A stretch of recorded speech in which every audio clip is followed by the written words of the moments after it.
que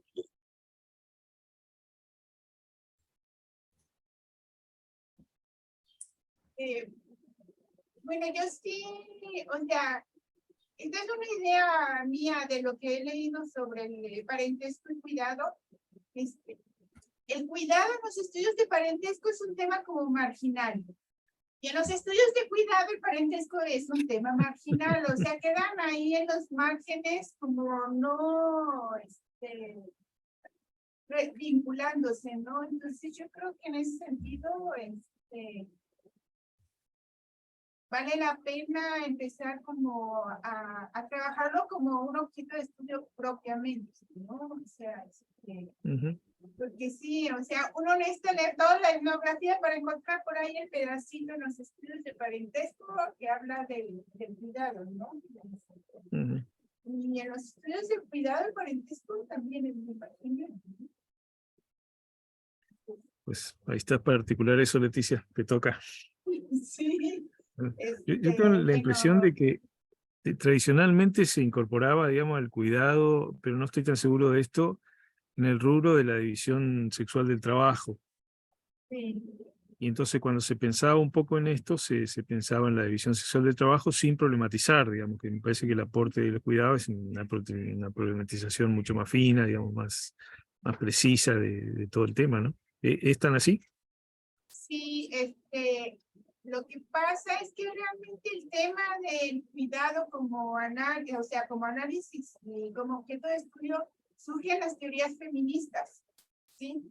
Del norte de Europa y en Inglaterra y algunas académicas de Estados Unidos, ¿no? Por ahí en la década de 1970, 1980.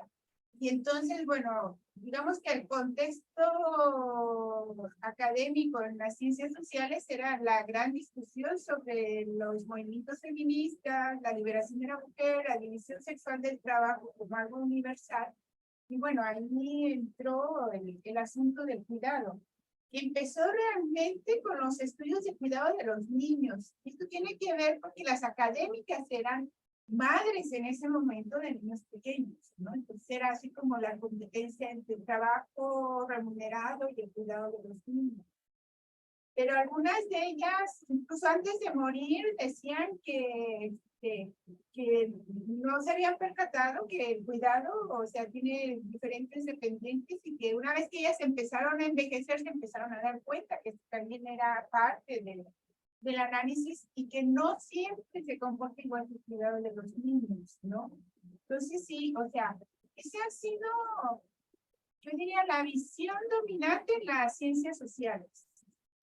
División sexual del trabajo, liberación de la mujer del cuidado.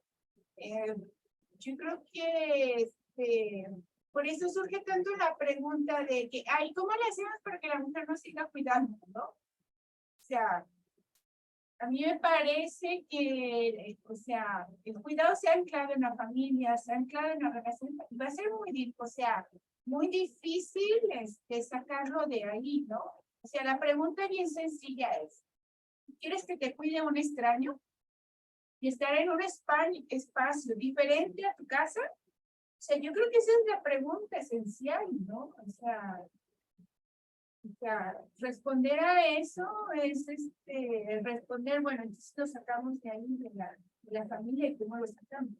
Entonces, sí, pero ha sido un tema muy centrado en la división sexual del trabajo, y yo creo que por eso se han, por lo menos en América Latina, como que otros temas del cuidado han quedado bien marginados, ¿no? E incluso se les acusa a quienes lo hacen de ir en contra de la liberación de la mujer, ¿no? O sea, ¿Como cuáles, Leticia? ¿Como cuáles? ¿cómo? ¿Como cuáles? Digo? Por ejemplo, el hecho de que, o sea, que ha sido mi experiencia, que he presentado digamos, en algunos eventos académicos en América Latina. O sea, cómo se organiza el cuidado en la familia, cómo es que se designa. O sea, me dicen que soy antifeminista, ¿no?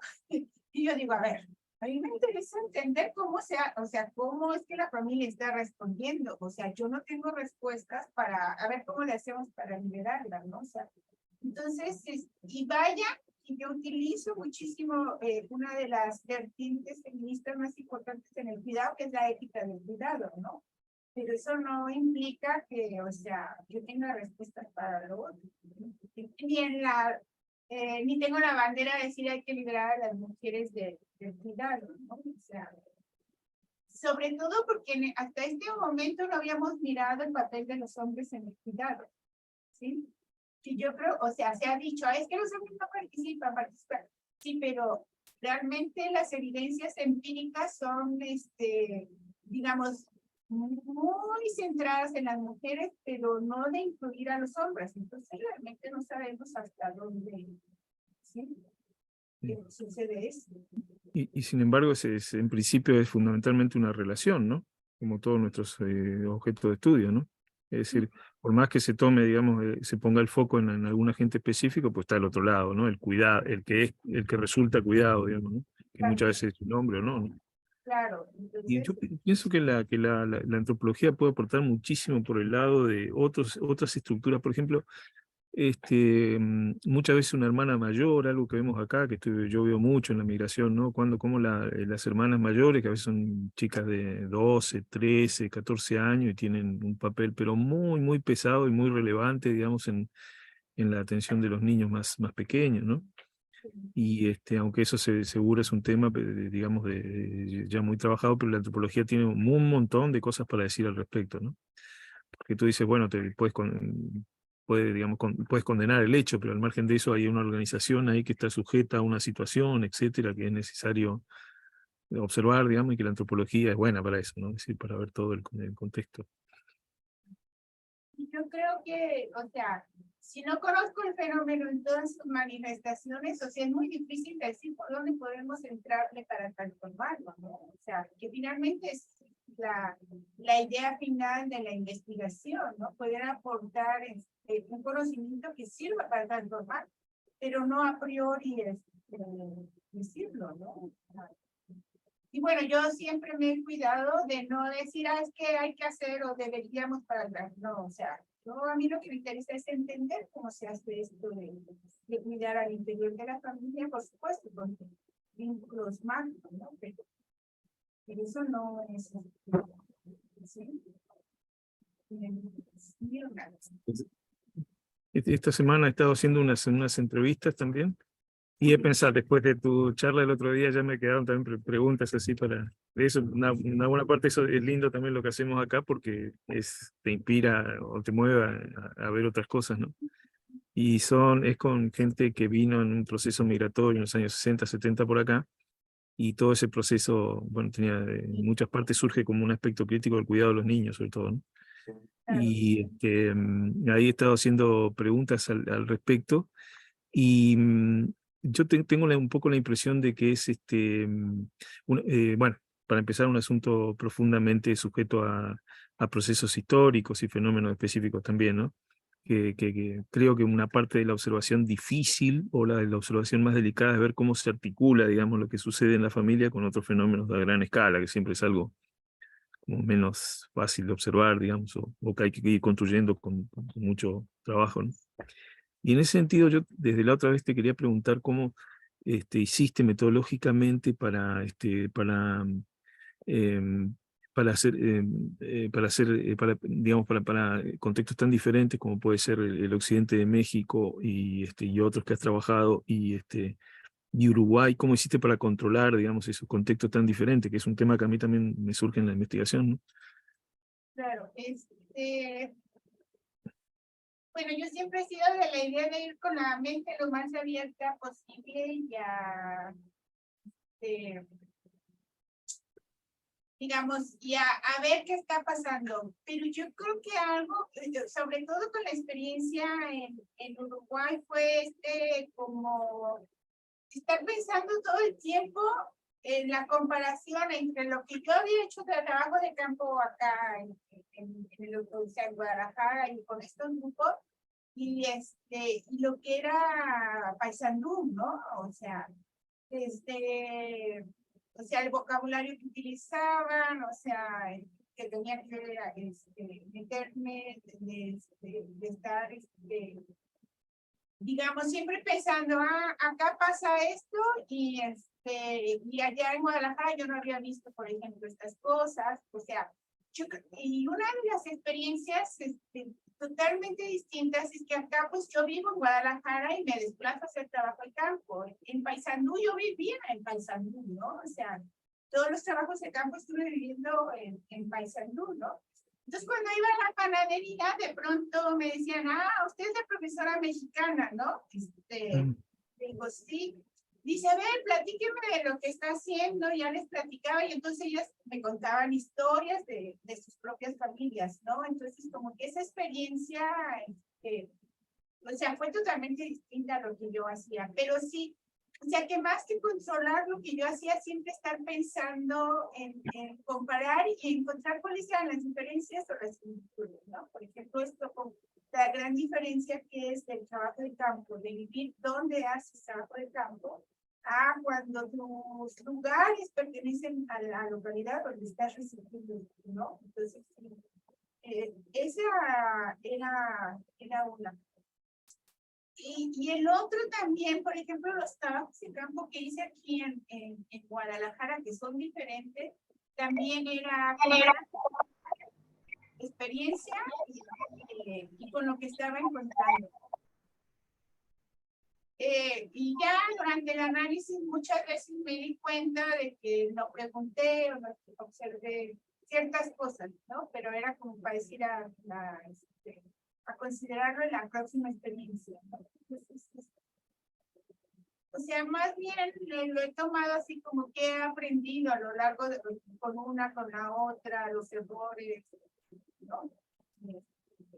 Aprender a preguntar, a vestirme, o sea, el hecho de que, sobre todo de los que pertenecen a estas dos primeras generaciones del siglo pasado, la vestimenta es un asunto fundamental, ¿no? O sea, es otra generación con otros valores morales distintos, ¿no? Entonces, el uso de las palabras, o sea, yo aprendí que tengo que hablar de don o doña, ¿no?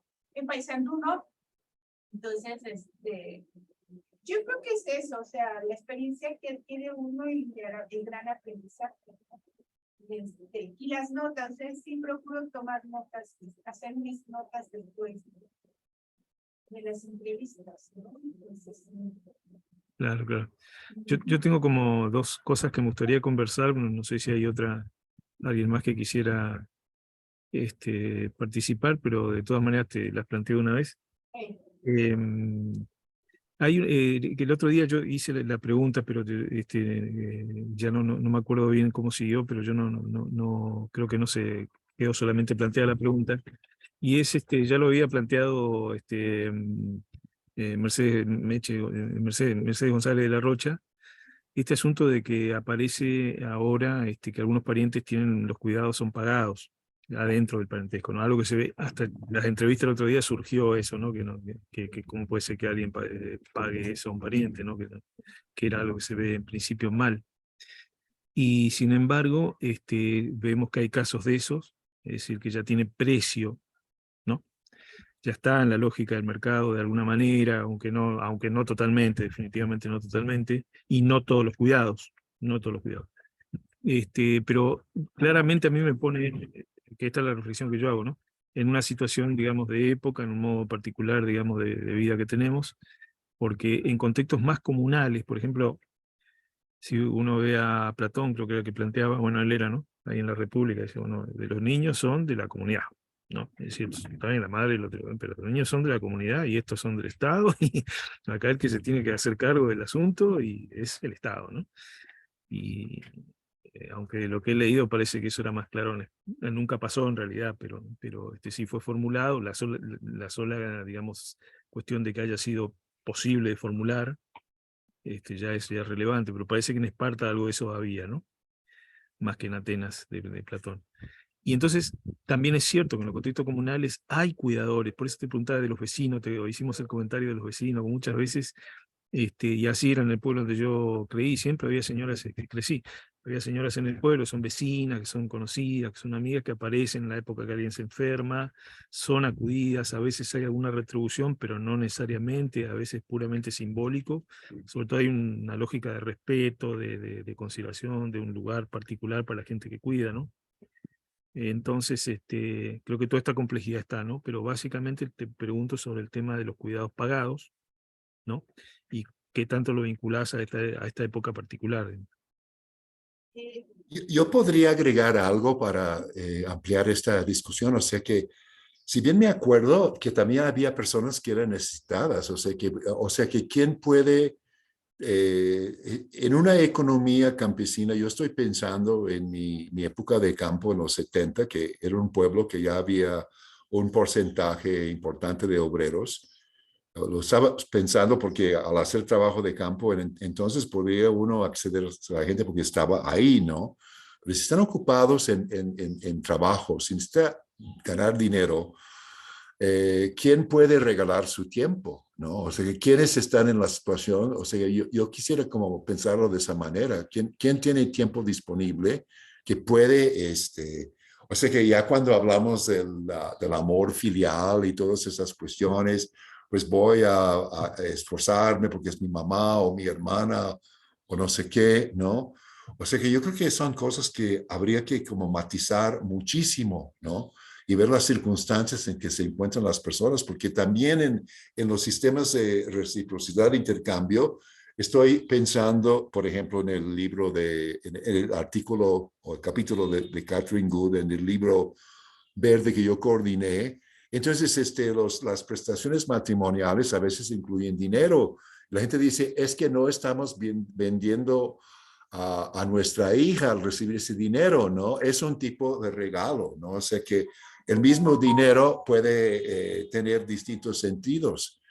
Entonces, yo nada más quisiera agregar eso antes de darte la palabra y también de dar la bienvenida a varios que se han conectado, Octavio Sempoalteca, María Angélica Galicia, que conozco, y también está Esmina López, que no conozco, y Ana Lamilla, ¿no? Bienvenidos todos, y esta es una oportunidad de poder dialogar directamente con Leticia. Le doy la palabra a ella, entonces ustedes luego si tienen preguntas, pues que levanten la mano y pueden hablarle directamente. Con eso me quedo, Leticia. Gracias. Yo creo que el asunto del dinero en el cuidado ha sido también, digamos, un tema como marginal. Hasta muy recientemente que con la expansión del mercado del cuidado, o sea, se han expandido los servicios de cuidado a un montón de grupos sociales y con diferentes dinámicas. Pero la verdad es que el dinero siempre ha estado ahí presente. Yo creo que lo que no, o sea, terminaban siendo como, ¿cómo podría decir? Algo que eran las excepciones, digamos. Se les trataba como excepciones más como un objeto de estudio en sí mismo, ¿no? O sea, era excepcional que entonces apareciera por ahí el dinero, ¿no? O sea, yo recuerdo que de los ancianos que pertenecían y que ya murieron a esta primera generación del siglo XX, que nacieron entre 1912 y 1930, más de alguno me decía que la experiencia que tuvieron con alguna de sus hermanas que habían cuidado a sus padres, en que sus padres en vida les habían dado un poquito de dinero que tenían por ahí, ¿no? O sea, no pagaban, pero sí aparecía el dinero, ¿no? Entonces, a mí me parece que, digamos, estamos en la tercera década del siglo XXI, el mercado está ahí presente con muchos tipos de servicios, o sea, que en algunas circunstancias y grupos sociales, bueno, el mercado hace todas las actividades de cuidado, aunque la familia conserva el rol de manejar o de una especie de manager, ¿no? O sea, la contratación de diversos servicios y hay alguien que se encarga de eso, ¿no? Pero digamos que ese es o sea, a mí me parece que es una reflexión que hay que empezar a hacer porque hay que buscar con qué conceptos comenzamos a trabajar esto. Y esto tiene que ver con todo el asunto de la discusión de la reciprocidad, que hasta hace poco se consideraba que el cuidado entraba en la reciprocidad con el uso del tiempo, pero no con el pago con dinero, ¿sí? Y yo creo que hay que replantear, por lo menos para el cuidado de los ancianos, el asunto de la reciprocidad, y tenemos que encontrar conceptos para poder trabajar en este asunto. Y bueno, está en lo que plantea David, o sea, ¿quién tiene el tiempo para cuidar? Sobre todo ahora que, o sea, es bien claro que un solo ingreso en la familia es insuficiente, solo terminan en la extrema pobreza. Es necesario por lo menos 2 ingresos, a veces más ingresos para mantener, por lo menos en la línea de la pobreza y no caer en la extrema pobreza. Entonces, digamos que el tiempo sí es una categoría, pero ahora hay que, digamos, paralelamente analizarle su relación con el dinero, ¿no? Porque puedes optar porque necesitas los ingresos y para poder trabajar, entonces necesitas resolver el problema del cuidado, ¿no? Y otra cosa, por ejemplo, donde hice yo trabajo de campo en Oblatos hace 23 años, un poco más de 23 años. Bueno, ahí las hijas quedaban para cuidar a sus padres. Ahora, o sea, por anécdotas o historias, ahora resulta que estas hijas, que bueno, que ya envejecieron, sus hijas no las están cuidando porque el tiempo le están dedicando para cuidar como trabajadoras del cuidado. O sea, se están contratando ellas para cuidar ancianos de las clases medias o de la burguesía tapatía. Y entonces, no están cuidando a su madre, o sea, no están reproduciendo este ciclo de reciprocidad, ¿no? Entonces, digamos, es una decisión de cómo utilizo el tiempo, ¿no? Y entonces también llegan acuerdos por acá monetarios entre los hermanos o con parientes femeninos de las líneas colaterales, ¿no? Entonces, yo creo que más bien, o sea, es un tema a debatir, o sea, ¿cómo entendemos la reciprocidad cuando el dinero forma parte de ese ciclo de reciprocidad, ¿no? O sea, de cómo se es recíproco. Y al mismo tiempo es encontrar cuál es, digamos, cómo este mercado del cuidado está penetrando y transformando las relaciones entre los miembros de la familia, ¿no? O sea, digamos, yo conozco uno de los pueblos de los Altos de Jalisco, porque de ahí es mi esposo, y empieza a aparecer que las remesas se utilizan para pagarle o a una hermana, a una pariente femenino para que cuide al padre o incluso a los abuelos, ¿no? Entonces, pero ellas siguen actuando como parientes que cuidan como parte de sus obligaciones, ¿no? Entonces, digamos, son nuevas. Para mí me parece que lo que antes era excepcional ahora se está transformando en algo muy, muy común, ¿no? Que bueno, ahí el asunto es cómo explicamos esto, ¿no? ¿Qué conceptos los explicamos? O sea, ¿cuáles son las reglas de esta reciprocidad, no? O cómo se construye este ciclo de reciprocidad ahora en estas nuevas circunstancias, ¿no? Porque ahí hay que añadirle que cada vez se tienen menos hijos, ¿no? O sea, en algunas de las familias de mi esposo, las bisnietas ya nomás tienen un hijo y han decidido quedarse nada más, o sea, procrear nada más un hijo, o sea que los tataranietos ya nomás no tienen hermanos, ¿no? Entonces, ahí cambia totalmente. Y luego las bisnietas, pues nada más son 2 o 3 cuando mucho, ¿no? Entonces, cambiaron las circunstancias. Entonces, yo creo que sí es un asunto como a repensar y, o sea, un poco encontrar nuevos conceptos o conceptos que quedaron ahí un poco en el olvido, se utilizaban para otros fenómenos, como retomarlos y utilizarlos en nuevas formas para esto, ¿no? O sea, creo que las preguntas están abiertas y no hay respuestas todavía como muy claras, ¿no? Entonces, diría que y así como otro tema es cómo se estigmatiza este asunto de pagar por cuidado, ¿no? Aún hoy día es mal visto, ¿no? Entonces, ahí el asunto es en función de qué significados o representaciones simbólicas es que se está estigmatizando cuando se está convirtiendo al mismo tiempo en una práctica muy común, ¿no? Muy bien, están llegando más. ¿Querías comentar algo, Javier, a eso? Pero nada más quiero hacer notar que han llegado varias personas más, conocidas como Claudia Tobilla, de que hablaba antes, Cirleia de Brasil, Ofelia Alcaraz. Entonces, Claudia es la persona que mencionaba antes que está trabajando con familias en Sinacantán. Pero Javier, te doy la palabra a ti y luego puedes tú dar la palabra a otras personas que quizás quieren hacer comentarios o preguntas. Muchas gracias. Bueno, gracias. Yo tengo la impresión, Leticia, de que Cuidados ha tomado los significados también de trabajo no remunerado muchas veces, ¿no? Es decir, o principalmente de ahí es como que uno vincula, y yo no sé qué tanto es así, y si la gente que trabaja esto, digamos, obviamente lo debe tener problematizado, pero sin embargo está como esa demanda, digamos, ¿no? Es un trabajo que injustamente no es remunerado cuando sí es un trabajo. Eso no es un problema, digamos, se puede discutir. Ahora, hay algo que mencionaste el otro día que para mí es un hecho digamos, fundamental, no de esta época, sino de todas, que es el tema de la reciprocidad diferida, ¿no?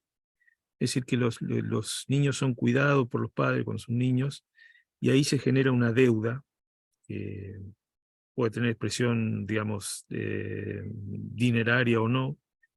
Para mí sí, no es un problema, yo veo que esa deuda puede ser convertida en dinero más adelante, pero se genera una deuda con los padres, ¿no? Así como los padres tuvieron la deuda con los abuelos de estos niños, digamos. Y creo que es un mecanismo extraordinario, digamos, que explica mucho de la reproducción de los grupos familiares en todas las épocas, en todos los tiempos, digamos, y que finalmente es muy efectivo, ¿no? Porque permite que por un lado los niños sean cuidados, ¿no? Cuando no se valen por sí mismos, y que también los ancianos el día de mañana sean cuidados. Esto cuando la cosa funciona bien, porque sabemos que la realidad todo el tiempo se aparta digamos, de las situaciones ideales, ¿no? Pero yo creo que hay un enorme valor, digamos, en ese proceso, y que no le hemos prestado tanta atención. De hecho, yo como he buscado el tema, hay relativamente poca atención en el tema, ¿no? Es decir, no es uno de los grandes temas que podría serlo. Y donde todavía es la reciprocidad intergeneracional es como la clave ahí, ¿no?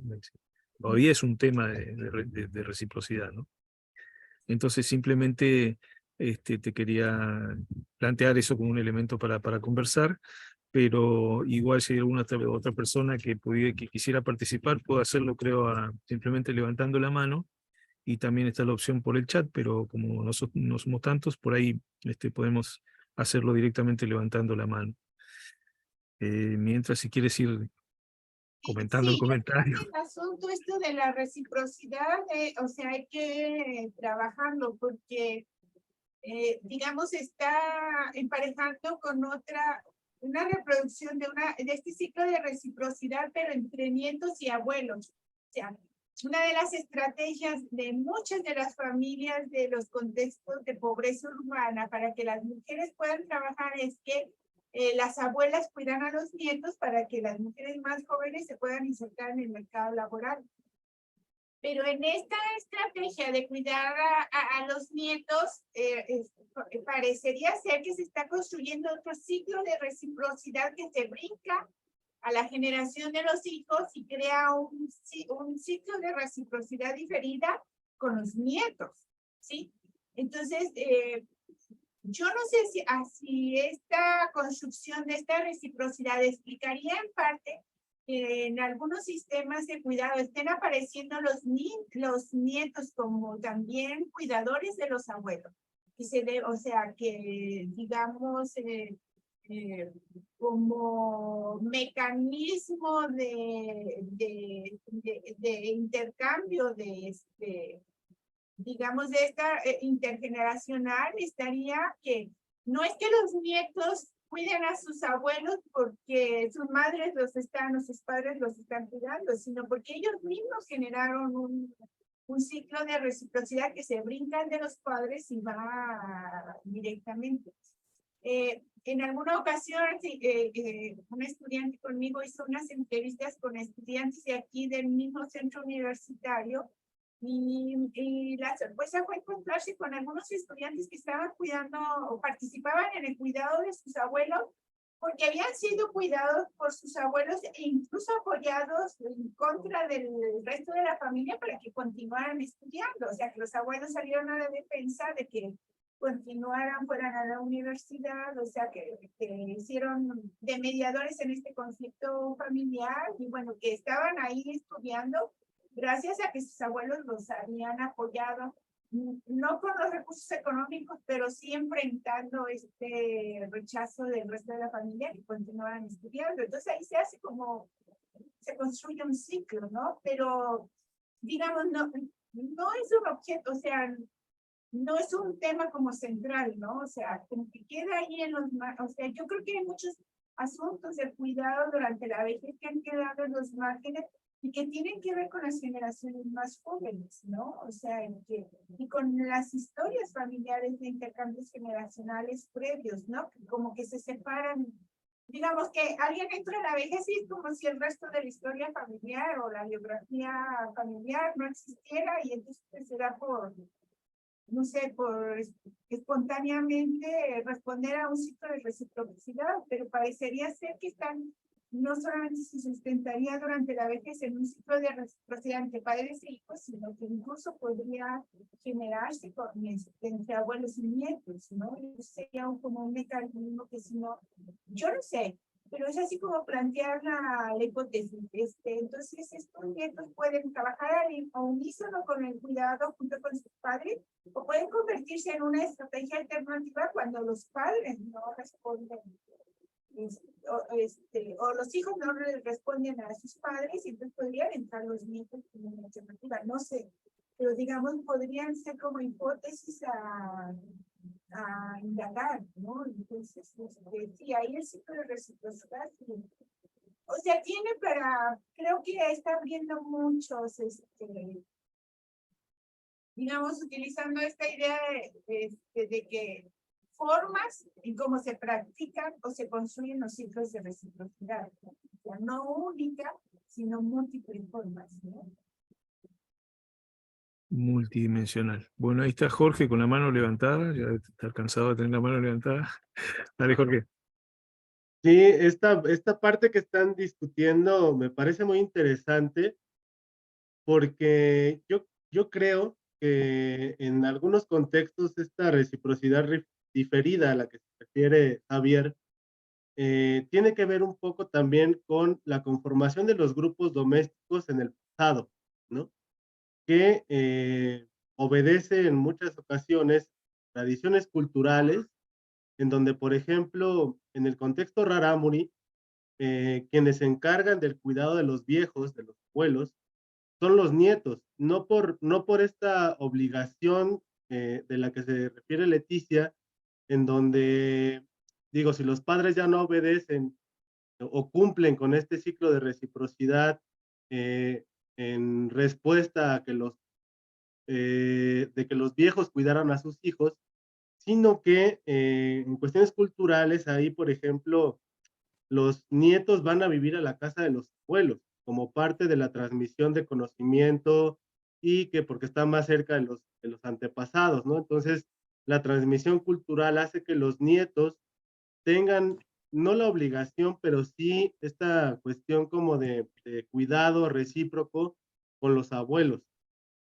Y no necesariamente son, por ejemplo, los hijos del ultimogénito, ¿no? Que podría también ir por esa línea de discusión, sino que ahí tiene que ver como con quiénes son los que siguieron viviendo en el grupo doméstico hasta que la persona llegó a ser vieja y no puede realizar ciertas tareas.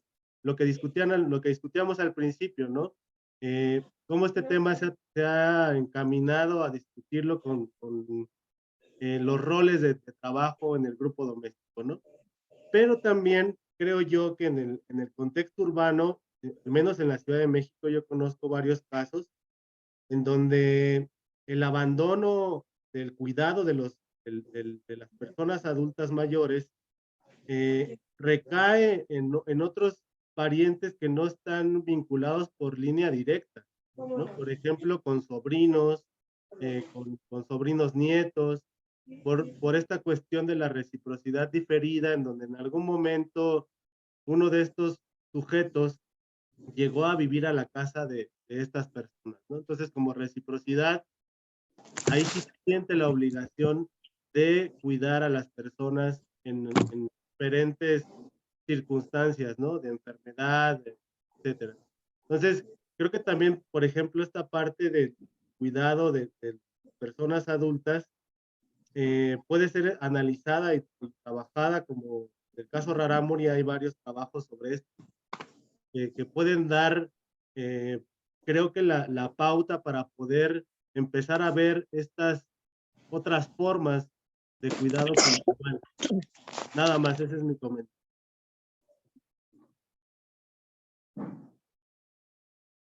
Gracias, gracias Jorge.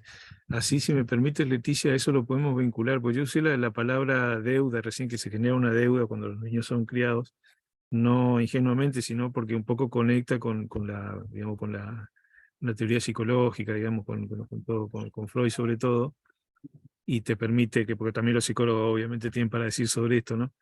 Pero quizás sea quizás sea mejor utilizar alguna otra estrategia conceptual, por ejemplo, lógicas culturales, formas, digamos, tradicionalmente aceptadas o inscriptas en la sociedad que permiten resolver problemas, ¿no? Un poco la posición también de da bien esto. Hay lógicas culturales que a veces están activas, a veces no, depende mucho del contexto y de la situación, etcétera. Y puede ser que haya una gama de respuestas, como lo que dice recién Jorge, yo no sabía en el contexto Rarámuri que te tan aceitado el tema de los nietos, digamos, pero sí que hay otros, como en algunas familias italianas, donde los nietos también tienen un papel importantísimo. Bueno, no sé si quiere reaccionar a eso. Está Claudia con la mano levantada. Si me permites tantito, Claudia. Tuve un estudiante de Colombia que hizo trabajo de campo con el grupo indígena Guayú, que es la mayor extrema pobreza de los grupos indígenas en Colombia. Allí hay un arreglo de, digamos, que el clan se divide en rancherías y las rancherías tienen una distribución espacial de lo que sería el equivalente a las casas de nosotros en círculos. Cuando el anciano o la anciana tiene un parentesco directo, es decir, es el padre o la madre o es el hermano del líder de la ranchería, vive en el círculo central de la ranchería, y esto permite que sean las nietas las que se encarguen de cuidarlos, ¿sí? A los ancianos, pero es por este vínculo de parentesco tan directo.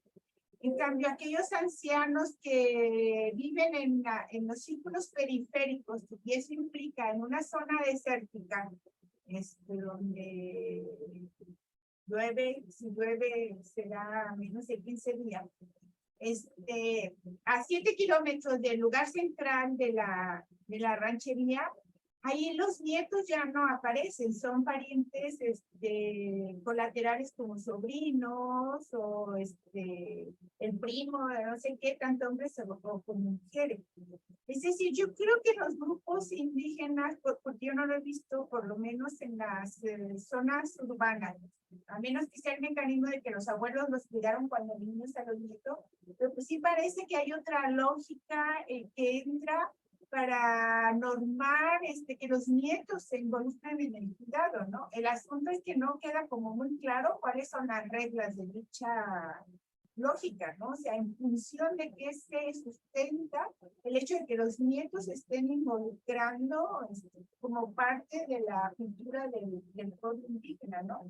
Entonces, a mí me parece que el asunto de analizar el cuidado entre los grupos indígenas, o sea, habría que comenzar a mirar, o sea, estas dinámicas cuando el objeto de estudio es el cuidado de los ancianos, ¿no? Entonces, yo creo, porque para mí fue toda una sorpresa encontrarme que en esta distribución de esta organización de los grupos, de las rancherías del pueblo guayú, o sea, algo de esta naturaleza, ¿no? Entonces, para mí es así como un tema pendiente, o sea, que hay que impulsar, o sea, que hay que animar a la gente que trabaja con grupos indígenas, trabajar el tema del cuidado para encontrar cuáles son las lógicas culturales que hacen que determinados parentescos estén ahí tan natural entre comillas, pues, involucrados en el cuidado, ¿no? O sea, ¿en qué se sustenta esa lógica, ¿no? O sea, porque evidentemente no responde a las lógicas humanas, por ejemplo, que son las que lo conocen.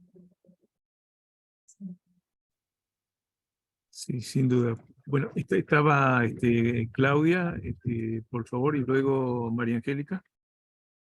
Hola, sí, Hola. bueno, yo quería comentar, Hola. yo trabajo en Sinacantán y justamente quiero abordar la cuestión de los cuidados, pero desde una perspectiva feminista. Y como usted lo mencionó en la conferencia anterior, pues no es suficiente, ¿no? Necesito pues del parentesco. Y sobre lo que estaban comentando ahorita, lo que sucede, por ejemplo, en el caso de Sinacantán, es que hay o había, y porque ya no está siendo tan patente, el respeto por las personas que llegan a cierta edad, ¿no? Entonces, eso era, o sea, llegar a cierta edad, ser abuelos en las comunidades sinacantecas, era ocupar otro lugar, ¿no? Un lugar de personas con sabiduría. Entonces, hasta el saludo a las personas mayores cuando uno se las encontraba en la calle, pues era distinto. Entonces, independientemente de que los ancianos fueran cuidados por los hijos predilectos de la pareja, digamos que, bueno, es lo que dice Collier, ¿no? Que no es tanto la ultimagenitura, sino que la persona que hereda la casa de los padres es aquel hijo predilecto, el que ha dado y el que tiene la capacidad de dar más tanto para los funerales como para el cuidado de los ancianos, ¿no? De los padres cuando están mayores. Entonces, pero de todas maneras, independientemente de eso, o sea, había, ¿no? Porque ya no es tan patente, un respeto generalizado por las personas mayores porque se les considera como personas con sabiduría, y también eso se refleja en los sistemas de cargos, ¿no? Es entre más tiempo han pasado en el sistema de cargos, tienen mayor respeto, porque han otorgado más a la comunidad. Entonces había toda esa vinculación. Entonces, ahora están cambiando un poco las cosas, ya no hay había una especie de como de reverencia, ¿no? Cuando no se encontraba a las personas mayores. Ahorita ya no, pero pienso que por ahí va la cosa, ¿no? O podría ir la cosa. Bueno, y quería comentar algo, no sé si puedo ahorita. Sí, bueno, leí varios de sus trabajos, me gustaron mucho. Y me gusta la idea esta que propone de la historia de la vejez. Sin embargo, yo ahí y también en otros temas como la construcción de la persona, el cuidado de los niños, el cuidado de los ancianos, yo veo que seguimos estando en un punto de describir, a describir a estas personas, a nosotros mismos, ¿no? Como niños o como ancianos, como los otros. Y no hay una conciencia de que somos nosotros. Y eso de ser nosotros niños, nosotros ancianos, puede ayudar a un modelo de cuidados, ¿no? Entonces, me gustó mucho cuando en este mismo trabajo de la necesidad de una historia social de la vejez, usted propone la idea de una categoría que es subjetiva, ¿no? Que es construir una trayectoria a partir del tiempo subjetivo. Esto es a partir de la experiencia interior de envejecer, pero para mí como la categoría sería como más amplia, o sea, como la trayectoria humana. Y bueno, no solo eso quería decir. Gracias.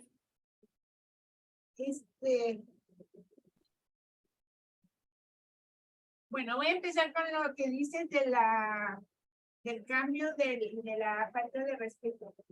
Yo creo que algo que ha sucedido es que miramos a la vejez y a los ancianos como un grupo homogéneo. Es decir, como los cortes los hacen. Si hago trabajo de campo ahorita, yo tengo un corte de un grupo de ancianos con ciertas características, ¿sí? Y los que hicieron trabajo de campo, por ejemplo, el trabajo de campo que yo hice hace 20 años era otro grupo de ancianos diferentes. Yo creo que algo que nos ha faltado en el análisis y que va a tener que ver con la segunda parte que es ese comentario es un análisis de las generaciones de dichos ancianos. Es decir, los grupos indígenas también se transforman, ¿sí? Y esos ancianos pertenecen a distintas generaciones, ¿no? Eso del respeto no nada más es allá, sino también en los grupos urbanos. O sea, yo comentaba que, por ejemplo, a los ancianos que entrevisté hace 20 años, que son los que nacieron a principios del siglo, tuve que aprender a vestirme adecuadamente para poderlos entrevistar, porque les parecía una falta de respeto a veces como iba vestida, ¿no? O cuando les decía por su nombre, no primero doña Luisa o don Pedro, porque les parecía una falta de respeto. Pero a los ancianos que he entrevistado más recientemente, el hecho de que les diga por su nombre es bastante aceptado, incluso lo consideran como que podemos conversar como más iguales, ¿no? Entonces yo creo que sí hay que analizar las generaciones de los ancianos, incluso en los grupos indígenas, es decir, estos que hablaban o sea, decían del respeto, que se ha perdido, ¿a qué generación están perteneciendo, no? O sea, un punto para enclavarlos es, por supuesto, el año en que nacieron, pero por supuesto que eso también tiene que ver con un contexto social, o sea, los ancianos de las dos primeras, que se le llaman las generaciones silenciosas del primer tercio del siglo XX, son ancianos con altas tasas de analfabetismo, o sea, un respeto a los valores morales de la familia tradicional, consideran positivo esta división sexual del trabajo, no nacieron con la tecnología, y hay, o sea, fueron sociales, eran de familias grandes, o sea, grandes, estoy hablando de 20 hijos, o sea, por ejemplo, mi abuelo tenía 19 hermanos, ¿no? O sea, estamos hablando de algo que es... En cambio, las generaciones, por ejemplo, de la generación silenciosa ya están muriendo los últimos, que son los mayores de 100 años. Esos extraordinarios que han llegado a ser centenarios, pero son los que pertenecen a esa generación. Pero ya la generación de los baby boomers tienen otra, o sea, como generación, otra representaciones, valores, comportamientos. Entonces estamos hablando de dos generaciones totalmente distintas, ¿no? Entonces yo creo que en ese sentido la categoría de generaciones yo creo que ayudaría a contextualizar por qué para algunos es una falta de respeto, o se ha perdido eso, pero para otros ya no es tanto, ¿no?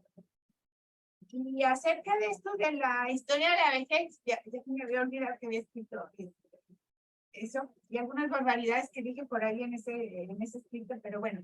Sí, lo de la trayectoria biográfica me parece que es fundamental. Uno, en América Latina no tenemos historias sobre la vejez como sucede en Europa. En Europa hay algunos libros maravillosos de la historia de la vejez, del siglo XVIII, XIX y parte del XX. Pero en América Latina no se trabaja el tema, o sea, como que a los historiadores no les interesa mucho hacer una historia social de la vejez. Pero este asunto de la trayectoria biográfica me parece que es fundamental y en dos sentidos. Uno, los ancianos al pertenecer a generaciones distintas tienen trayectorias biográficas distintas, porque han pasado por distintas experiencias durante su vida, precisamente por la generación a la que pertenecen, ¿no?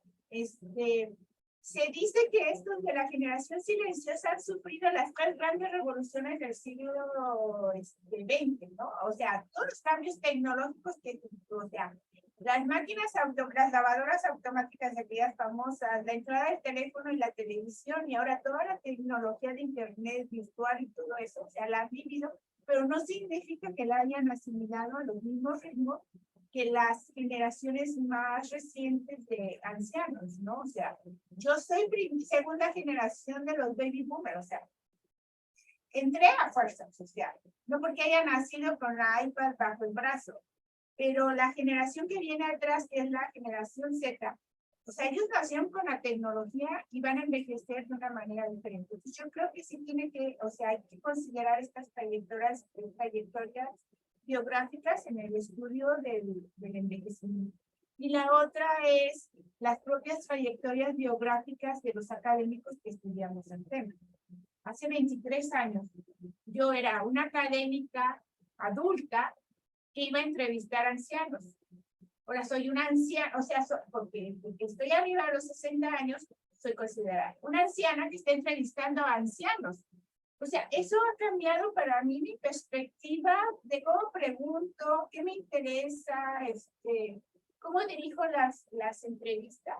Porque ahora puedo hablar de mi propia, utilizar ejemplos de mi propia experiencia cuando estoy entrevistando. Hace 23 años yo no podía, o sea, yo era una adulta, ¿sí? Y eso le cambia. Y esto también tiene que ver porque las teorías feministas del cuidado fueron creadas, o sea, fueron impulsadas por académicas que eran madres de niños pequeños en aquel entonces. Muchas de ellas, ahora que han envejecido, algunas ya han muerto, han estado insistiendo. Es que ahora que envejecí me doy cuenta que algunas de las perspectivas que había propuesto para analizar el cuidado pues, no son absolutas, sino que hay que considerar el cuidado del envejecimiento que requiere otras perspectivas, ¿no? Entonces, y esto tuvo que ver con el hecho de que envejecieron. Cuando envejecieron, cambiaron. Por ejemplo, Joan Tronto, que es un ícono en las teorías feministas del cuidado, en su libro de la década de 1990 decía que, bueno, el Estado debería de encargarse de gestionar la repartición de las responsabilidades del cuidado. Su último libro, que es del 2013, ya no habla que el Estado lo tiene que hacer, está hablando de que la sociedad democrática, los ciudadanos son los que tienen que discutir y establecer cómo se reparten las responsabilidades del cuidado. Porque ya dice, aquel Estado benefactor ya no existe ahora. El neoliberal no va a hacer esto, ¿sí? Digamos, y esto, digamos, la trayectoria de pronto, estamos hablando de 4 décadas dedicadas a los asuntos políticos del cuidado, ¿no? Y yo creo que también el asunto de la trayectoria biográfica de los académicos cuenta, en este caso, para la concepción de los objetos de estudio, ¿sí? Entonces, yo creo que sí tiene que ver. Bueno, ¿te parece? Le damos la palabra a María Angélica, por favor. Hola, hola a todos, buenas tardes, Hola. días, como sea. Híjole, está muy interesante la discusión, de verdad. Y estoy aquí anotando de todo desde diferentes vértices. Yo me encuentro en el Valle del Mezquital con una lógica un tanto distinta, pero que sí, desde como dice Leticia, impacta a las generaciones, es una cuestión también generacional. Entonces, esto de a quién queda el cuidado de los ancianos, primero empezar a ubicar que aquí los ancianos no tienen tan precisa una temporalidad, ¿no? ¿Por qué? Porque hay una conexión entre, una vez que ya es abuelo, los niños los reflexionan como ancianos, ¿no? Así puedan tener 40 años, ya son ancianos, porque ya son abuelos.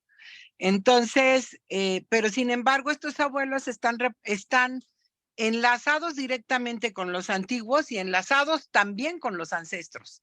Entonces, hay todavía una idea de respeto por este lazo cosmogónico, para llamarle de alguna manera. No me había puesto a pensar en eso hasta ahorita.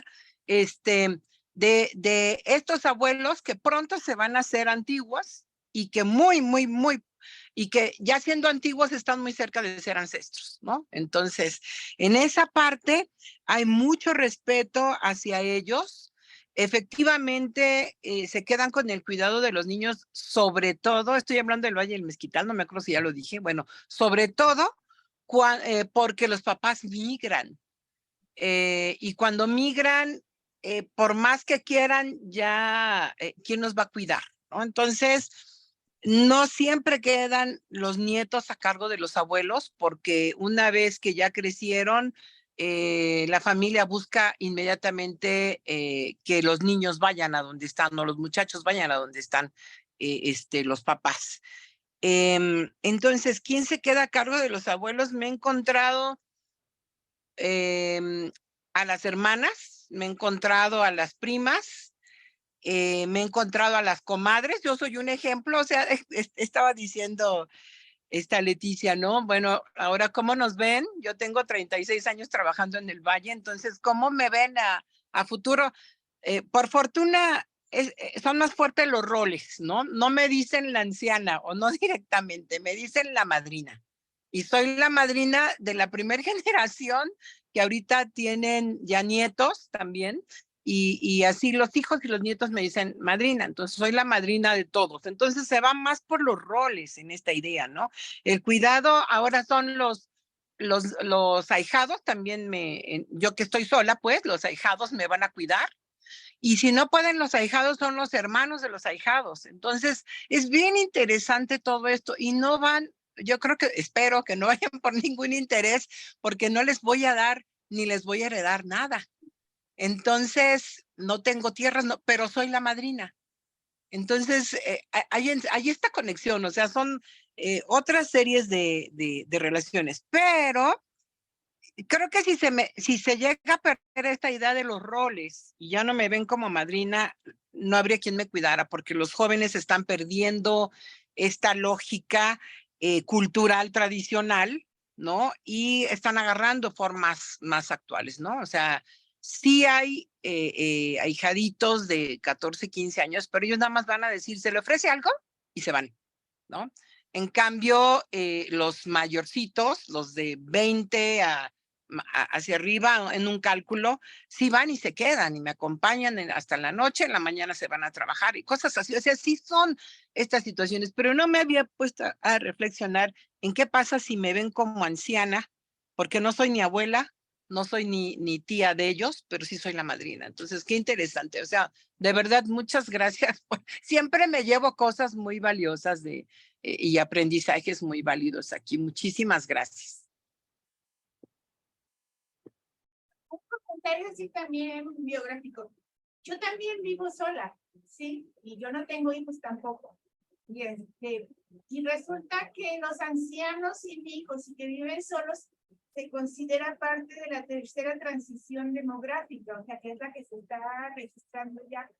El asunto es que no se había, o sea, no se había analizado cómo o sea, cuáles son las respuestas que existen para el cuidado de los ancianos que viven solos, ¿no?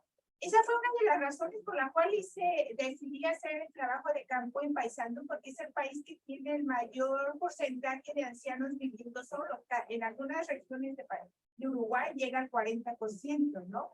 Y la pregunta es, ¿y entonces quién los cuida, no? Entonces, y sí, o sea, lo que yo encontré en ese trabajo de campo, que todavía no termino de analizar, es que hay otras relaciones sociales que a semejanza de las relaciones de parentesco asumen estas responsabilidades sobre el cuidado. Entonces yo creo que ahí, digamos, en los próximos años va a ser un grupo importante a ser analizado. Por ejemplo, en mi departamento de la universidad, la mayoría somos mujeres. Yo creo que el 70% somos mujeres solas viviendo solas, ¿no? Entonces, y que o son de mi edad o son más grandes, y la pregunta es, a ver, ¿cuál va a ser la respuesta o de dónde vamos a recibir ese cuidado, ¿no? Entonces, digamos que las opciones empiezan a abrir. Yo digo que eso es algo que tenemos ya digamos, en la realidad que nos dice, a ver, aquí hay necesidad de empezar a hacer estudios sobre el tema, ¿no? O sea, digamos que hay otras circunstancias en el envejecimiento que se están imponiendo, ¿no? Nos están demandando como prestar atención, ¿no? Entonces, digamos, estamos más interesados en el cuidado de los ancianos, ¿no? Desde el punto de vista de la antropología, de los estudios de parentesco, ¿no? Qué interesante, la verdad, qué interesante. Bueno, ahí María Angélica contesta con un pulgar hacia arriba, ¿no? Muy bien. Quisiera preguntar si alguien tiene alguna pregunta atorada ahí, es el momento para hacerlo. Mientras yo voy comentando, bueno, lo que parece Yo sí, bastante claro. Javier, pero Ok. adelante. Tengo unos comentarios. En el campo observaba el caso de una señora que se había casado, no tuvo hijos o sus hijos se murieron pronto y comenzó a cuidarla, a sacarla, a pasear, etcétera, a llevarla a fiestas, a las ferias, o sea que hablaban hasta de juegos mecánicos. Y entonces de repente les cedió un terreno, ¿no? Pero un sobrino ya vio eso y comenzó él a meter mano a ya como asumir responsabilidad, ¿no? Y la pareja que había pues recibido el terreno de ella, bueno, pues más bien ella les vendió un terreno, pero a un precio muy barato, ¿no? Decían, sí, bueno, pues, pero el sobrino, va a tener que pagar sus médicos, ¿no? Sí, o sea que se notaba en este pueblo de origen náhuatl, había una relación muy clara, ¿no? Entre recibir algo, terreno, básicamente, que era lo más valioso, porque era un medio de producción en ese momento, ¿no? Y cuidar, ¿no? Entonces, eso es un caso de alguien que no tuvo hijos. O sea, que yo creo que tenemos que separar y pensar, bueno, pues hay casos en que sí, los hijos ¿cómo se dicen? Se desentienden, ¿no? Y eso puede ser porque están lejos o porque otra persona está más cerca. O sea, que estos como sustitutos, ¿no? Que ha estado mencionando. O sea, que tomar en cuenta la composición familiar, ¿no? El tamaño familiar, que es una cosa que creo que mencioné la vez pasada. No es lo mismo si con las familias pequeñas, que dicen que en los 70 que decían que vivían mejor, ¿no? Ya la responsabilidad es muy diferente cuando son 6 hijos y son 2 hijos, ¿no? Y la vida moderna también, los trabajos, las exigencias de trabajo, estamos en un contexto muy, muy diferente. Creo que Leticia, tú has tomado muy en cuenta eso. De hecho, en un trabajo que conozco tuyo, separaste como distintos tipos de escenarios, ¿no? ¿Sí? Como una tipología que hay que hacer, o sea, que de ir más allá de estas generalidades y que estamos en una economía, bueno, casi no existe economía campesina en México, ¿no? Es una cosa prácticamente del pasado en las zonas rurales por la migración, por industrias locales, etcétera, etcétera. Nada más mencionaba eso. O sea que como la importancia de tomar en cuenta de tener hijos o no tener hijos, también creo que te metiste en situaciones en que no estaba como propiedad de por medio, porque quizás no había, ¿no? Como tal, ¿no? Pero en total. Bueno, me quedo ahí, ¿no? Javier, ¿qué ibas a comentar, agregar algo? O quizás Leticia. Eh, Hay otras personas con las manos levantadas, sí, sí. solo me voy a aguantar el comentario porque no era tan relevante, pero sin embargo cabe mencionar que lo que decías que un hijo que se desentiende, se usa la palabra desobligado en el occidente de México, ¿no? Ya lo registró Jorge Durán, eso en un libro, y seguramente Leticia habrás escuchado la expresión en Guadalajara. A mí, yo no lo había escuchado en Sudamérica. Cuando la escucho por la primera vez, me llamó tanto la atención porque yo por un lado nunca la había escuchado, pero la entendía perfectamente, ¿no? El desobligado está dentro del parentesco, ¿no? Es alguien que no cumple con obligaciones del parentesco. Así que ese marco, digamos, moral todavía está muy presente, por más que se pueda quebrantar, digamos.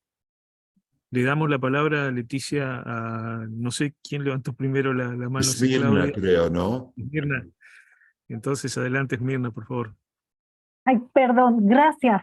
Soy Minerva López Millán, pero por cuestiones de internet terminé con este nombre de Esmirna. Sí, perdón. Leticia, me gustó mucho una reflexión que ahora sí que abre creo más un tema o más de un tema. Cuando bueno, yo empecé me incorporé cuando hablaban del pago de los cuidados, porque me llamó más que el pago. Hay una pregunta siempre muy recurrente cuando se hace genealogía. ¿Quién de las familias, no solo las mujeres, porque terminan siendo familias, las que cuidan más que otras? O sea, sí se sabe que por reciprocidad hay deberes, pero en los hechos son otras familias de una comunidad que terminan cuidando ya sea a los adultos mayores o a personas también mayores, pero con alguna discapacidad. O sea, que no pueden ser autónomas y por cualquier otro problema. Entonces, lo que me llamaba la atención en las genealogías es que al preguntar, ¿y qué se dedica? Y sí era obvio, ¿no? Que quien cuidaba era una mujer y quien, digamos, la adulta mayor que me respondía y me daba pormenores de a qué se dedicaba cada integrante de una generación, ella me decía, tal persona es muy buena para cuidar. O sea que, por lo menos por genealogía, hay alguien a quien se reconoce como la indicada, y se pague o no se pague. Y detrás de esa, digamos, de esa persona que cuida, también hay alguien más de su grupo parental que se involucra en los cuidados. Y tanto que, por ejemplo, una persona cuando fue llevada a una institución de salud mental, a los pocos días de que dejó de ser cuidada por distintas familias de una comunidad, murió. O sea, quien realmente mantenía viva a esta persona eran distintas mujeres, pero de un solo grupo parental. O sea, hasta me decían, viene, como jalando, me dice, vente con nosotros. Y ya hasta alguna de ellas me decía, bueno, yo soy buena para lavar, limpiar, pero no me pongan a cuidarla a ella. Así corporalmente había alguien muy indicado. O sea, lo que me gustó es que en estos cuidados hay gente que es la adecuada. Y cuando yo les preguntaba, ¿eres buena para cuidar? Pues se ríen porque dicen, pues eso es algo que hay que hacer. Y curiosa, o de manera muy peculiar, estas familias se involucran así en otro tipo de cuidados. No siempre, pero cuando, digamos, también me comentó de un abuelito que incluso vivió en una cueva. Me llevaron a la cueva en donde vivían y aún así lo cuidaban. O sea, sí, él tenía, digamos, que su privacidad en la cueva. Allí vivió sus últimos años, pero ellas lo iban a cuidar así en equipo, vámonos. Entonces, a mí me llama la atención que esta cuestión de que más que el dinero o no, sino quiénes son las personas indicadas que ya hasta la misma comunidad reconoce como las indicadas.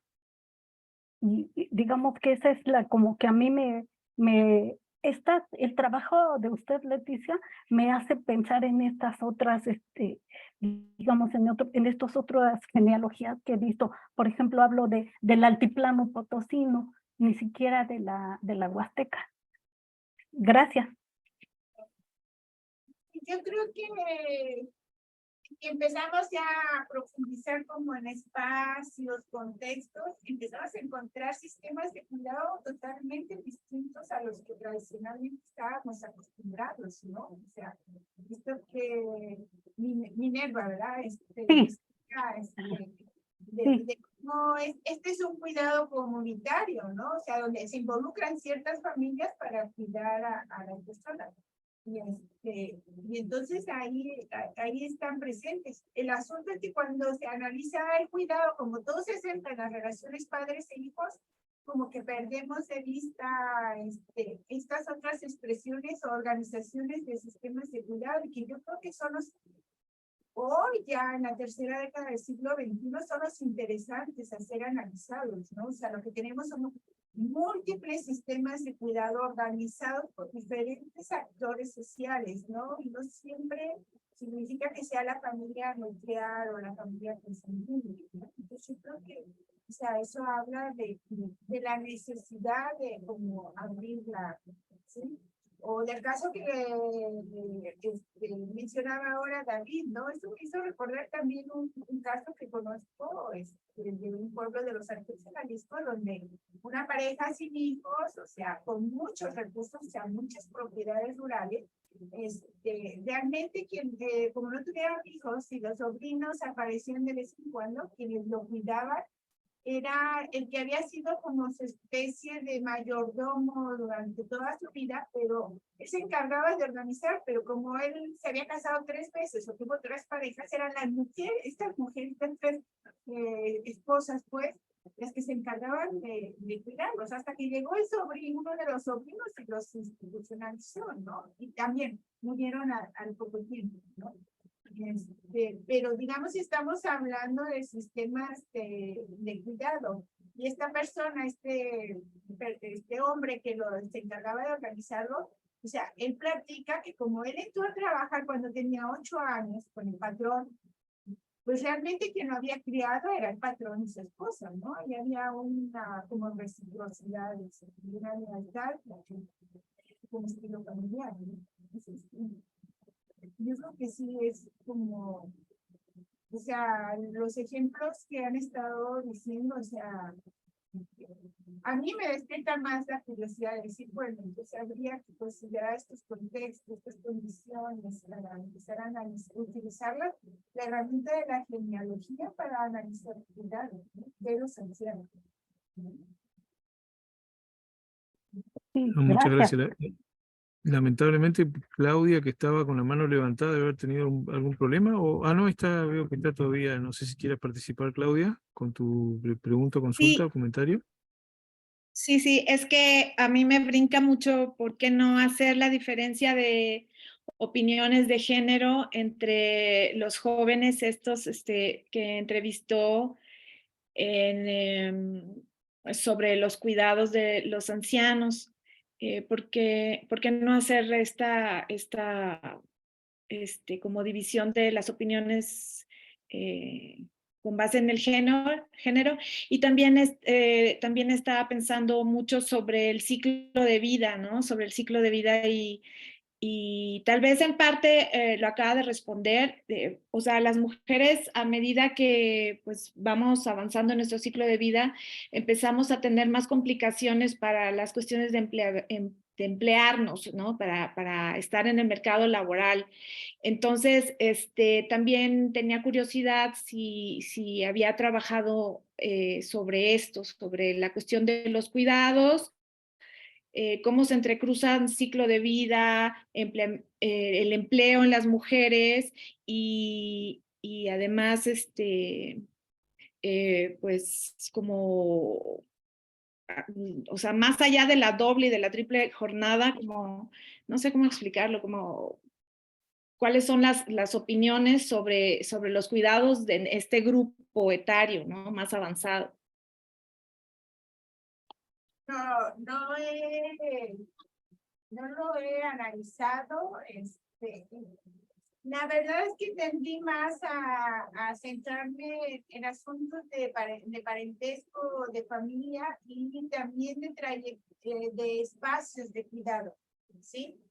como había hecho trabajo de campo de ancianos que viven o sea, en comunidad, o sea, están recibiendo sus casas, y después hice en el asilo, era como el análisis del espacio privado. Y bueno, de hecho, cada vez estoy más inclinada o sea, en los próximos años, o sea, me gustaría hacer más trabajo de campo ahora en estas comunidades LGTBQ, porque creo que, o sea, son una ruptura de paradigmas ahí que tiene que ver con esta noción que habíamos tenido de la división sexual de género, ¿no? O sea, digamos, hace 25 años, pues, transexuales realmente como tal, con esa identidad no existían, o sea, lo más que llegaban eran transvestis y no muchos sobrevivían. Pero ahora, o sea, yo tengo conocidos que son de la comunidad gay, y pues yo los conocí de joven, ahora están envejecidos, ¿no? O sea, algunos son más grandes que yo, ¿no? Entonces la pregunta es, bueno, ¿y hayan cuidado cómo se da, no? E incluso yo sé de algunos de ellos que se convirtieron en los cuidadores de sus madres, precisamente por ser el hermano homosexual, ¿no? O sea, y que era algo que yo no estaba, o sea, que platicábamos, pero nunca me interesó como tema de investigación, ¿no? Entonces, yo digo que ahora que esa parte me llama más la atención. Por supuesto, digamos, y cuando uno llega a esta etapa, de la última etapa de la vida, uno es más selectivo de qué temas va a trabajar, ¿no? Porque ya no puede uno programar para los próximos 50 años. Pero sí para los próximos 15 o 20 años, pero entonces uno empieza ya a centrarse, y un poco también por la trayectoria de uno, ¿no? Que te empiezan a abrir también. Entonces, sí, o sea, hay que analizar, o sea, yo digo, es momento de empezar a mirar a las generaciones jóvenes y qué están pensando acerca del cuidado de sus padres o de sus abuelos o de sus bisabuelos, ¿no? Y, o sea, en términos de expectativas, incluso de involucramiento, ¿no? Pero yo creo que por ahí hay otra. Y esto, digamos, hay que regresar al concepto de trayectorias, ¿no? O sea, miramos a la vejez como la etapa final aislada del resto de la historia biográfica de la familia y del propio sujeto, ¿no? Entonces, yo creo que hay que empezar a enlazarla y considerar las diferentes generaciones, ¿no? Porque si las representaciones son totalmente distintas. A mí nunca se me va a olvidar una estudiante de servicio social, cuando yo tenía 47 años, no sé cómo salió el tema, le digo, bueno, ¿y tú a quiénes consideras ancianos? Se queda pensando un momento y luego me dice, así como usted. O sea, evidentemente que la representación del envejecimiento y de la vejez, o sea, depende también de las trayectorias, ¿no? Entonces yo creo que hay que considerarlo, ¿no? O sea, digamos, hay mucho por analizar, ¿no? Yo creo que lo que es, me parece que ya es momento de hacer rupturas con algunos conceptos que los utilizábamos de cierta manera, que eran bastante rígidos, ¿no? Y que ahora hay que flexibilizarlos para analizar nuevos contextos de circunstancias. Bueno, muy bien. Y yo, cuando empiezan a aparecer los casos y la diversidad que hay ahí, pues esa es una fuente tradicional, o la fuente de la antropología, ¿no? Para hacer aportes, definitivamente, ¿no? Creo que sintetizó mejor que yo, Minerva, lo que te comentaba hoy, que muchas veces en contextos comunitarios, pues hay otros recursos por fuera del parentesco, como puede ser la vecindad, la amistad, o lugares donde hay especialistas. Yo creo que sí, estaba pensando un poco también en el contexto del istmo, de los muyes y todo este asunto, que de alguna manera se consideran también especialistas para atender enfermos y todo eso, ¿no? Entonces, sí, todavía la diversidad tiene mucho que decir sobre esto, sin duda, ¿no? Así que, bien. Yo, si alguien tuviera una urgente pregunta, creo que alguien está participando por el chat, pero es buen tiempo de ir cerrando ya creo, David, a menos que opines lo contrario, que normalmente es lo que extendemos nosotros 1 hora y media la sesión de seguimiento, pero si hay algún otro tema que se quiera discutir, todavía estamos a tiempo de hacer, por ejemplo, una intervención más. Sí, bueno, yo diría que el tema, o sea que ya que en un momento hablaron de los abuelos, ¿no? Fue un libro con ese tema que escribió Martín Segalén, ¿no? En sus últimas etapas, ¿no? Que no se ha publicado en español, creo, ¿no? No sé si había un proyecto de publicarlo en España. Y también estoy pensando en el cuestionario que aplicó Francesco Zanotelli en una investigación sobre la importancia del parentesco en Italia contemporánea, ¿no? Entonces, por ejemplo, aunque ya no haya familias extensas como antes, los abuelos juegan un papel muy importante en ir a recoger los niños en la escuela, cuidar a los niños cuando la hija o la nuera trabaja, etcétera, etcétera. Entonces, pues hay creo que se abrieron muchas vetas para explorar, pensando en cuidados en un sentido como muy amplio, ¿no? O sea, que no solamente en el caso en que se ha especializado Leticia. Y pues yo no diría, yo tendría más que agregar. Yo creo que si no hay otras preguntas o comentarios, pues podemos como pensar, ¿no? En cerrar, no sé, ¿hay algún mensaje por el chat? Y seguimos pensando. Si podría hablar de envejecimientos, pues claro, si estamos hablando de contextos culturales, socioculturales, pues hay distintas, eso es algo importante para considerar y creo que no podemos como dejarlo de lado, ¿no? Sí, claro. Pero bueno, creo que ese podría ser otro tema que podríamos discutir acá en particular en el seminario, ¿no? Yo pienso entonces que vamos dejando acá, David. Leticia, no sé si tuvieras algo que quisieras agregar para cerrar o alguna cosa en la cual quisieras acentuar o insistir. Yo creo que a partir de esta última pregunta que hace Claudia, yo creo que en el tema del cuidado de los ancianos, hay que empezar a pensar en plural, es decir, que hay múltiples contextos por los cuales hay múltiples sistemas de cuidado, hay múltiples tipos de familias que están cuidando y múltiples estrategias de cuidado con múltiples reciprocidades, ¿no? Entonces, ya es tiempo, digamos, para América Latina empezar a trabajar y a reflexionar y a debatir. Bueno. Gracias. Bueno, muy bien. Entonces, si no hay más, vamos cerrando la sesión acá. Muchísimas gracias, Leticia, por haber tomado el tiempo y disculpas por lo de... Bueno, muchas gracias. Sí, David, pues hago lo mismo, los mismos votos. Leticia, felicidades y muchas gracias por compartir con nosotros tus resultados. Esperamos subir el video a YouTube próximamente y bueno, pues nos estamos viendo ojalá que el junio, ¿no? Que tenemos una nueva sesión del seminario. Que será sobre el parentesco y la conformación de grupos productores de alfareros en 3 estados mexicanos, ¿no? Bueno, muchísimas gracias. Entonces, hasta luego. Vamos cerrando. Hasta luego. Muchas gracias, Jorge, por el apoyo y hasta luego. Gracias, Jorge. Ya se puede cortar.